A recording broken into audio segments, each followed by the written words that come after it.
Hello everyone, कैसे आप सभी। आई होप सभी अच्छे होंगे। After completion of plant kingdom, now we will discuss about the morphology of flowering plant, यानी कि हमें एंजियोस्पर्म की मॉर्फोलॉजी को डील करना है। तो बेटा आज जो हम डिस्कस करेंगे वो करेंगे मॉर्फोलॉजी। ठीक है, देखिए तीन चीज़ होती है, मॉर्फोलॉजी, अनाटमी और फिजियोलॉजी। सबसे पहले हम पढ़ रहे हैं मॉर्फोलॉजी। मॉर्फोलॉजी क्या होता है? Study of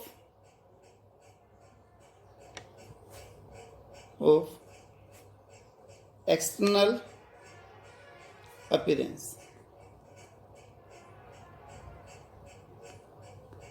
of an organism।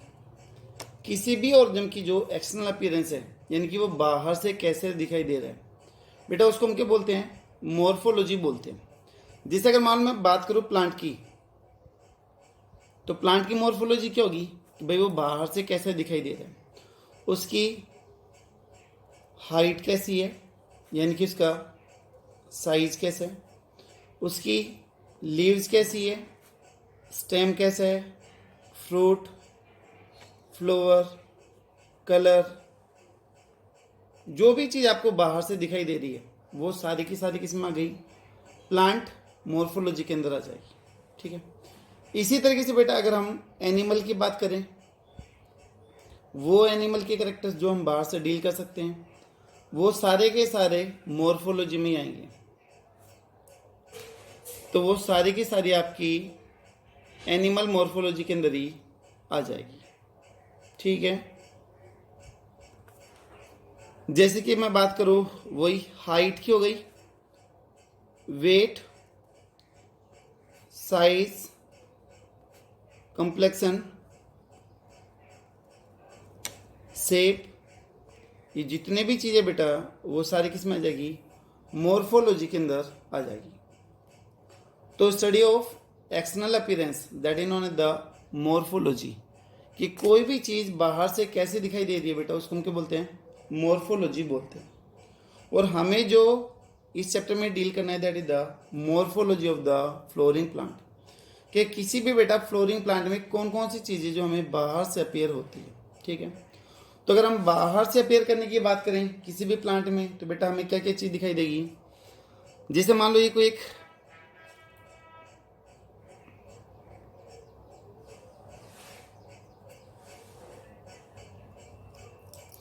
तो बेटा मान लो ये एक प्लांट है। ठीक है,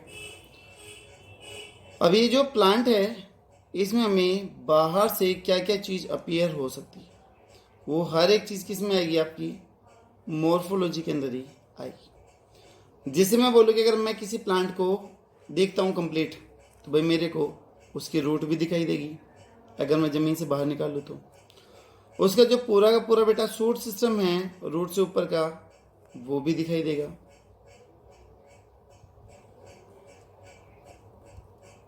बेटा शूट सिस्टम में क्या क्या चीज़ दिखाई देगी? स्टेम दिखाई देगा, लीव्स दिखाई देगी। ठीक है, इसके अलावा कहीं पे फ्लावर है तो फ्लावर भी दिखाई देंगे।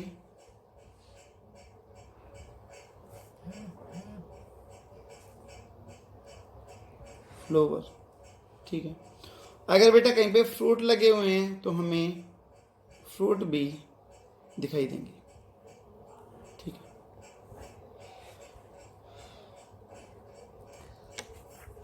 इसके अलावा फ्लावर या फिर फ्रूट से पहले बर्ड भी दिखाई देते हैं, तो यहाँ पर हम बर्ड भी बना दें, द बर्ड।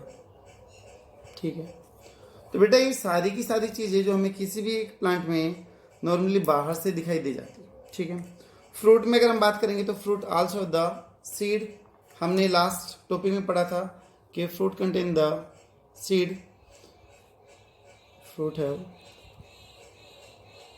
सीड, तो बेटा हम सीड को भी इधर डील कर सकते हैं। तो जो भी चीज़ हमें बाहर से दिखाई दे रही है वो सारी की सारी मॉर्फोलॉजी के अंदर ही काउंट होगी। ठीक है, अब बेटा यहाँ पर हमें हर एक पार्ट को डील करना है मॉर्फोलॉजी में कि कैसा दिखाई दे रहा है और इवन उसकी मॉडिफिकेशन क्या है। ठीक है, वो हर एक चीज़ हमें यहाँ पर क्या करनी है? डील करनी है। तो बेटा सबसे पहले हम यहाँ पर देखेंगे मॉर्फोलॉजी ऑफ रूट। ठीक है, रूट को तो देखेंगे लेकिन साथ में रूट किस किस चीज़ में मॉडिफाइड हो सकती है, नॉर्मल स्ट्रक्चर के अलावा और क्या क्या चीज़ बना सकती है, नॉर्मल फंक्शन के अलावा और क्या क्या फंक्शन कर सकती है, वो चीज़ हमें यहाँ पर डील करनी है। तो बेटा सबसे पहले हम आ जाते हैं about the morphology of root.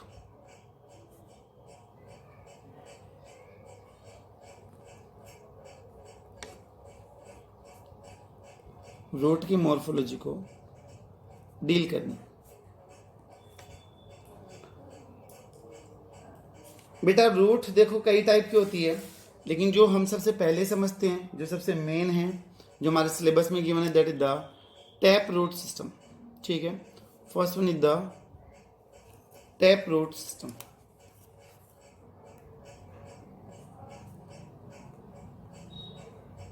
वो हमें समझते। ठीक है, एक रूट में कौन कौन से पार्ट होंगे, क्या क्या चीज़ हमें दिखाई देगी, वो यहाँ से पहले हम समझते हैं, उसके बाद में फिर डिफरेंट टाइप्स की रूट की हम बात करते हैं। ठीक, तो देखिएगा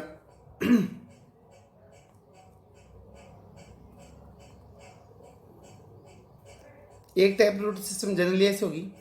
सबसे पहले बेटा रूट के टिप 1 पार्ट पर आपको एक कैप लाइक स्ट्रक्चर दिखाई देगी। ठीक है, this one is the root cap. क्या बेटा, ये रूट कैप है।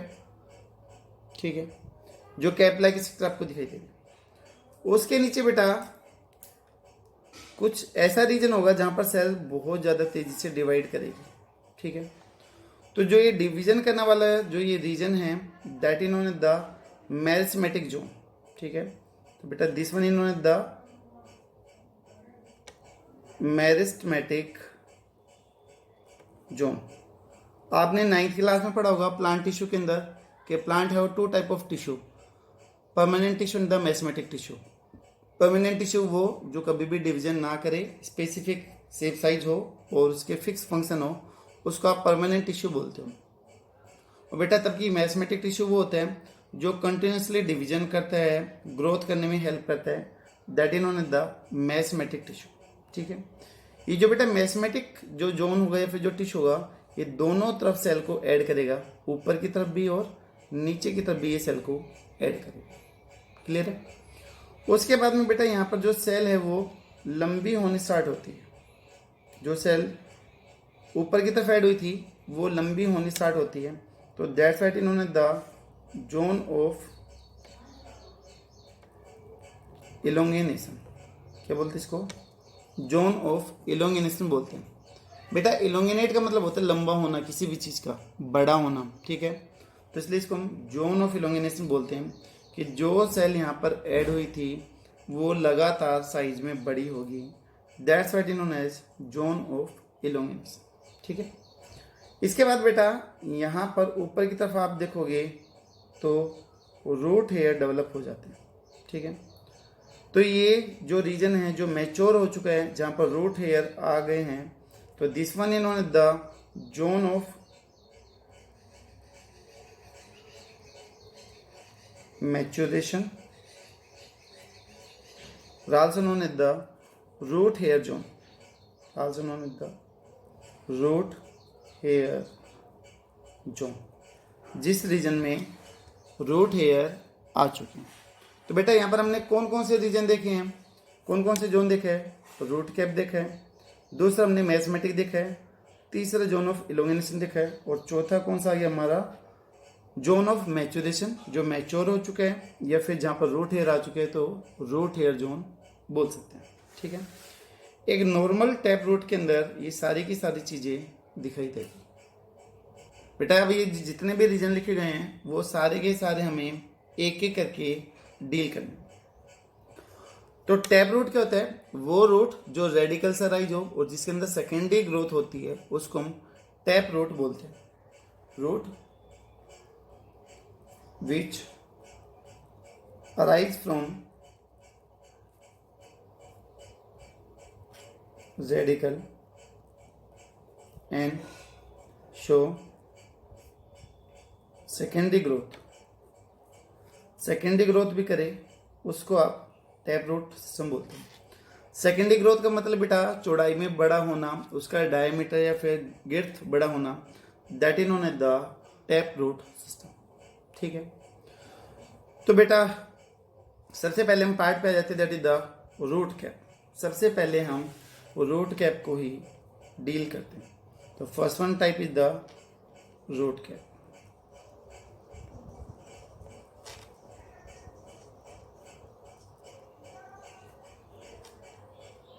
रूट कैप क्या बेटा, एक कैप लाइक स्ट्रक्चर है जो रूट के टिप पार्ट पर प्रेजेंट होगी। तो ये cap like structure which present on tip of root, जो रूट के टिप पार्ट के ऊपर बेटा प्रेजेंट होगी। ठीक है, इसके अलावा किसका बना होगा, इसका नेचर कैसा होगा, वो चीज हमें देखनी है। तो जो रूट कैप है that is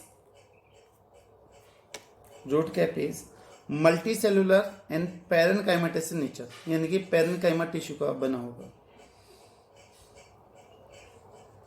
multi cellular and parenchymatous, यानी कि पैरेनकाइमा टिश्यू का बना हुआ है जो थिन है, consist of parenchyma tissue, parenchyma tissue का बना। ठीक है बेटा, इसका काम क्या होगा, देखो ये T1 पार्ट पर है और इसके नीचे कौन सा रीजन लिखा था, मैस्मेटिक, जो काफी ज्यादा सेंसिटिव होगा। तो ये मेनली क्या करेगा, प्रोटेक्ट द जोन ऑफ मैस्मेटिक या फिर मैस्मेटिक जोन। तो इट प्रोटेक्ट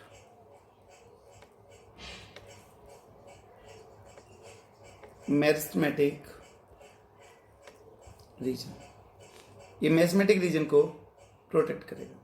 ठीक है, इसके अलावा और क्या काम होगा बेटा, इट हैज सिक्रेटरी नेचर, यानी कि चीज़ों को सिक्रेट करता है, सेल के बाहर निकालता है, जो म्यूकस होता है, जिसकी वजह से बेटा जो सोइल होगी वो क्या होगी, सॉफ्ट होगी, और सॉफ्ट होने की वजह से जो रूट है वो पेनिट्रेट करेगी इजिली। तो ये रूट के पेनिट्रेशन में हेल्प करती है। तो it is secretory nature,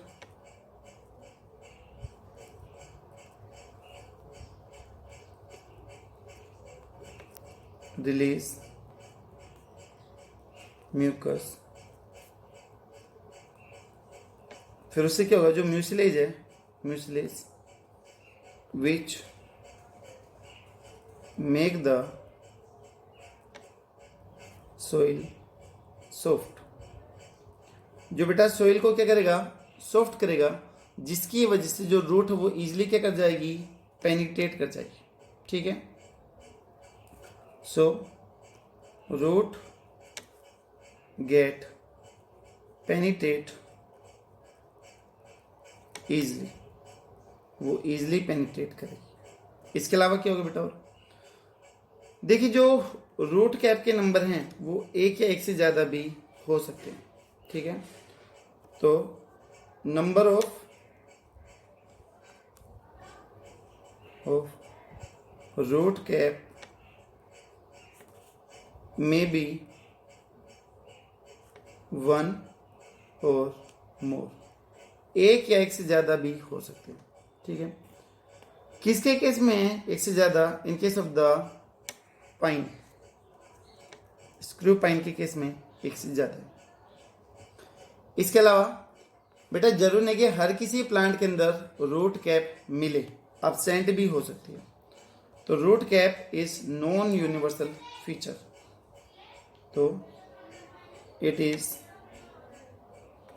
non universal in nature. बेटा नॉन यूनिवर्सल नेचर का मतलब हर किसी प्लांट में प्रेजेंट हो ऐसा जरूर नहीं है, ये एब्सेंट भी हो सकता है। तो may be absent in some plants, कुछ प्लांट में बेटा ये एब्सेंट भी हो सकते हैं। ठीक है बेटा, हमने लिखा है कि this one is the non universal in nature, यानी कि जरूरी नहीं कि हर किसी प्लांट के अंदर रूट कैप मिले, अब्सेंट भी हो सकती है। ठीक है, अब कहाँ पर ये एब्सेंट है, कहाँ पर प्रेजेंट होगी, वो चीज़ हमें देखनी है। तो जो रूट कैप है that will be absent in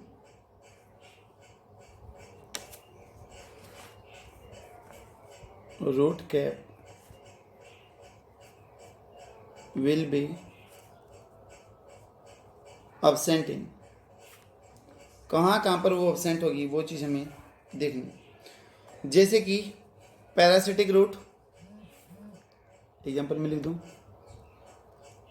parasitic root जिसे कसकुटा के अंदर होती है, अमरबेल में होती है, जो किसी भी होस्ट प्लांट की ब्रांच में पेनिट्रेट करती है और लगातार वहाँ से वो नसमेंट को अपटेक करती है।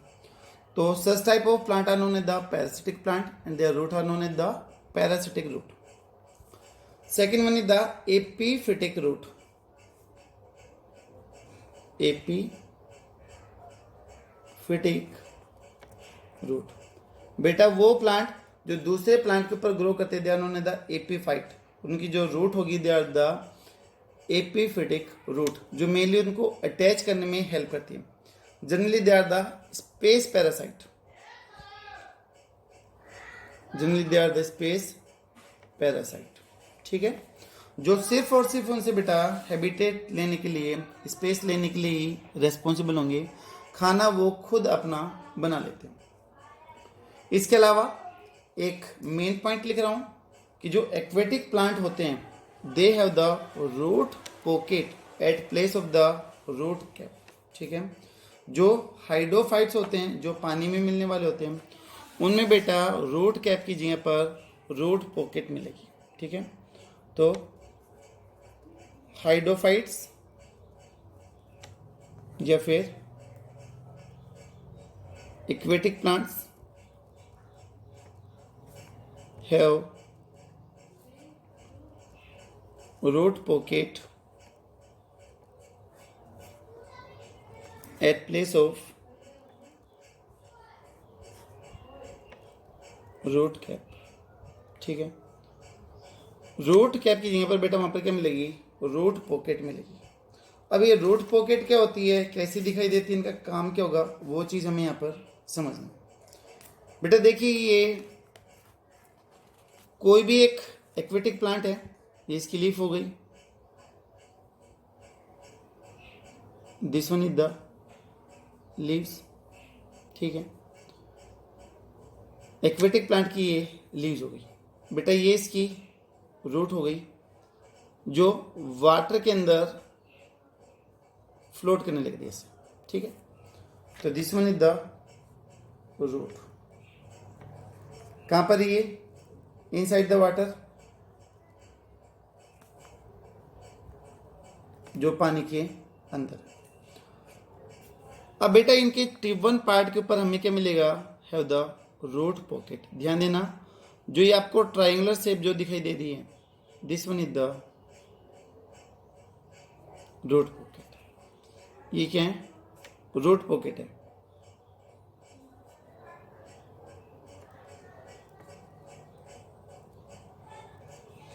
बेटा रूट पॉकेट का मेन काम क्या होगा, it behave as the balancer.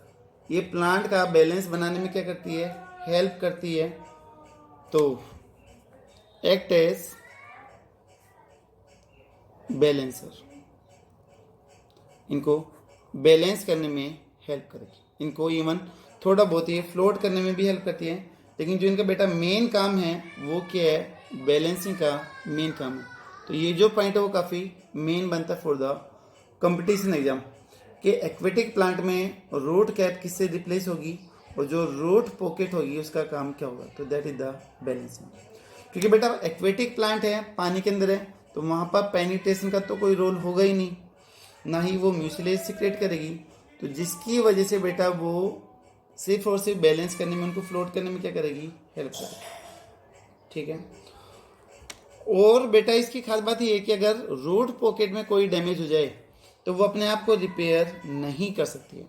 जबकि जो रूट कैप है वो डैमेज होने के बाद में अपने आप को रिपेयर कर सकती है। तो मैं यहाँ पे लिख रहा हूँ root pocket can not repair after any injury but root cap can repair on self. अपने आप को बेटा वो रिपेयर कर सकती है। कोई भी टूट फूट हो गई है तो रिपेयर कर सकती है, बट रूट पॉकेट अपने आप को रिपेयर नहीं करेगी। ठीक है, तो ये हो गई बेटा आपकी रूट कैप और रूट पॉकेट के बारे में बात हो गई। ठीक है, कि कहाँ कहाँ पर ये प्रेजेंट होगी और कहाँ कहाँ पर ये एब्सेंट होगी। Now second one zone is the mathematic zone. जो रूट कैप के बाद में जो दूसरा हमारा रीजन था जो हमें पढ़ना है, that is the mathematic zone. Mathematic zone के बारे में हमें डील करें। अभी बेटा मैंने बताया था कि जो मैथमेटिक है उसका मतलब होता है डिवीजन, जो सबसे ज़्यादा डिवीजन करते हैं। देखो रूट कैप की पोजीशन क्या थी, टर्मिनल या फिर एपिकल पोजीशन थी, है ना। अगर आप इसकी पोजीशन को देखना चाहो तो बेटा इसकी जो पोजीशन मिलेगी रूट कैप की, इधर लिख देता हूँ मैं, रूट कैप हैव टर्मिनल या फिर एपिकल पोजीशन, यानी कि टिप पार्ट के ऊपर मिलेगी। और बेटा जबकि जो मैथमेटिक जोन है वो दूसरे नंबर पे आ रहा है।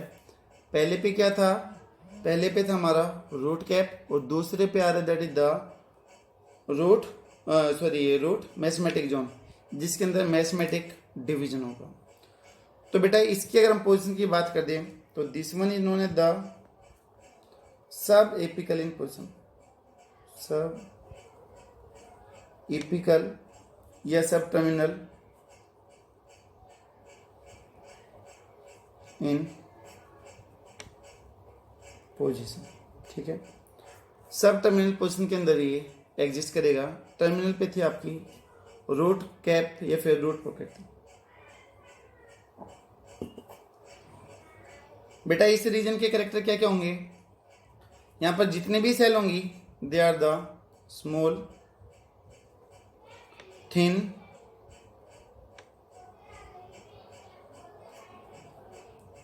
सेल होगी एंड डेंस साइटोप्लाज्म होगा। ठीक है, स्मॉल और थिन सेल होगी और जो साइटोप्लाज्म होगा बेटा वो कैसा होगा, डेंस साइटोप्लाज्म होगा। सेल लगातार क्या करेगी, डिवीजन करेगी। Cell show continuous division,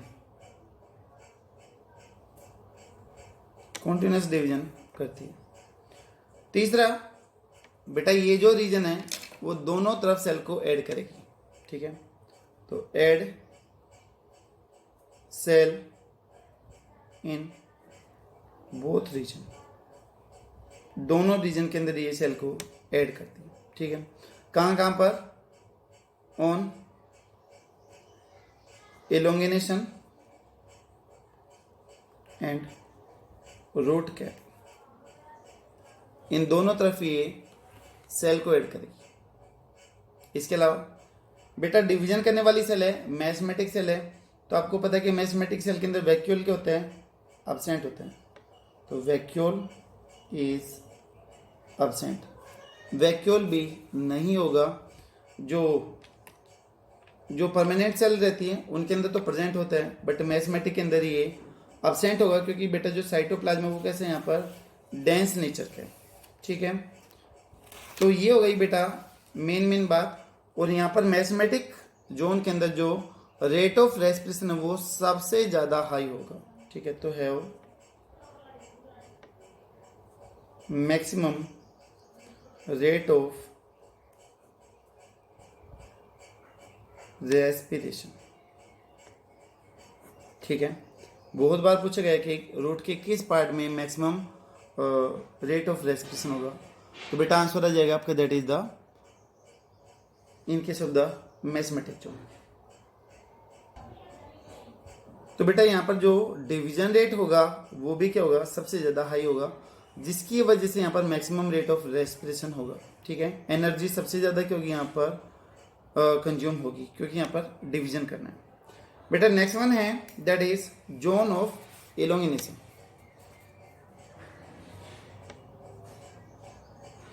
next one is the zone of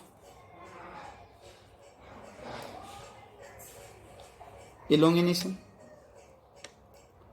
एलोंगिनेट का मतलब लंबा होना, जहाँ पर जो सेल है वो क्या करेगी, साइज में इंक्रीज करेगी।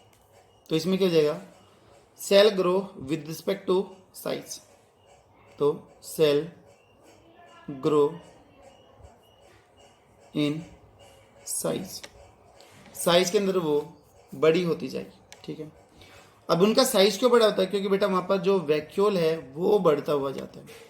साइज इंक्रीज, इंक्रीज का साइन है, ड्यू टू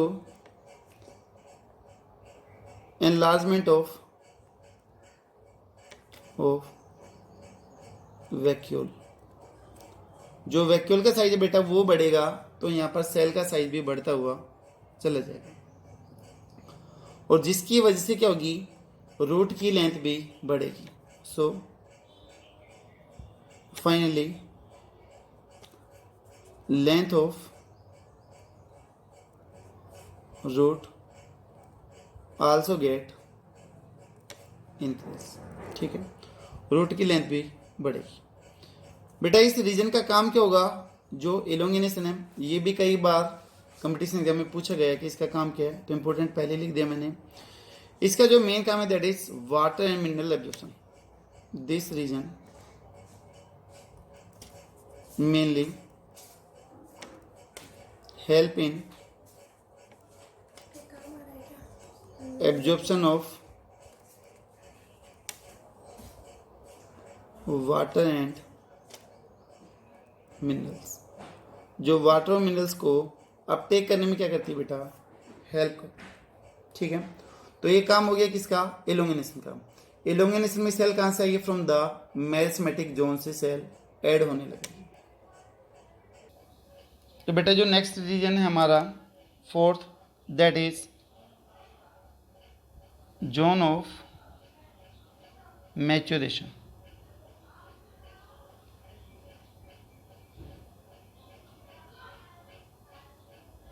क्योंकि यहाँ पर जितने भी टिश्यू बेटा वो सारे के सारे फुली मैच्योर हो चुके हैं। ठीक है, और जितने भी टिश्यू थे वो सभी अपने फंक्शन के अकॉर्डिंग डिफ्रेंशिएट हो चुके हैं, सभी का फंक्शन अलग अलग हो चुका है। तो zone of maturation also known as the zone of differentiation.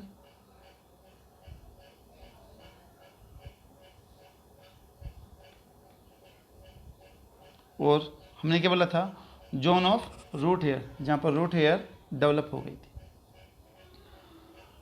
तो यहाँ पर primary tissue get differentiate.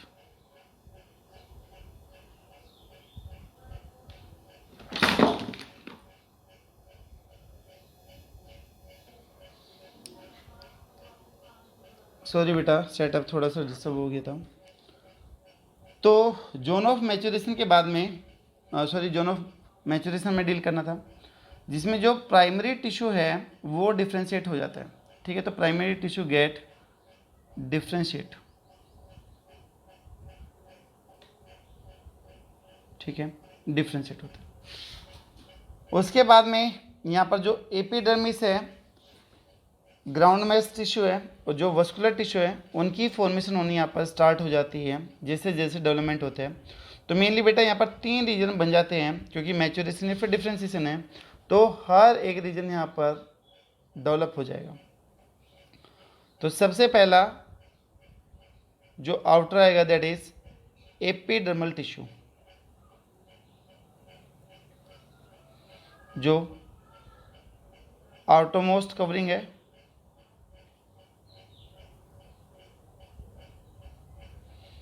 Second one is the ground tissue,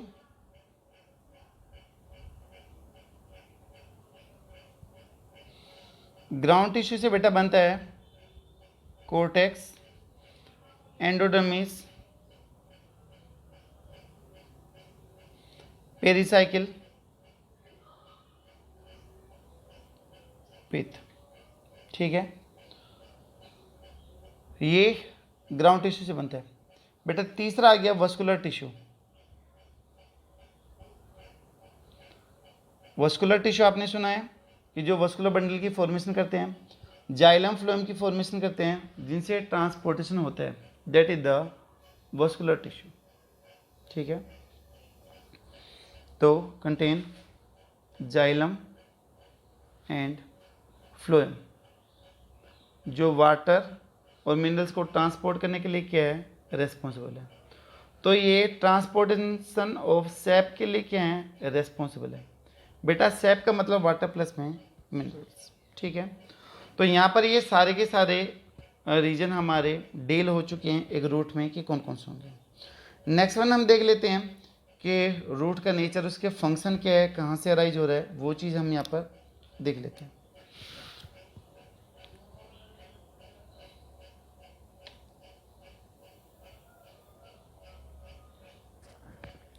तो बेटा अगर फंक्शन की बात करें तो आपको पता ही है कि जो रूट का जो मेन काम है that is anchoring and absorption.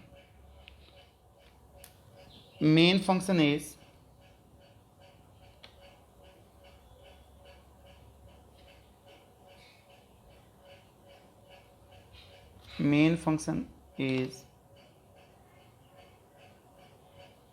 Anchoring.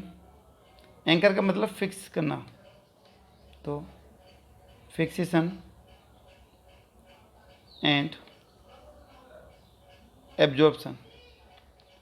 ये किसी भी चीज़ को, प्लांट को, रूट को फिक्स करने में और एब्जॉर्ब करने में क्या करती है, हेल्प करती है। इसके अलावा बेटा जो रूट है वो कहाँ से अराइज हो रही है वो हमें देखना है। जो रूट है they also contain the small hair like structure which are known as the root hair, है ना। तो एक टर्म आती है रूट है स्मॉल फाइबर लाइक स्ट्रक्चर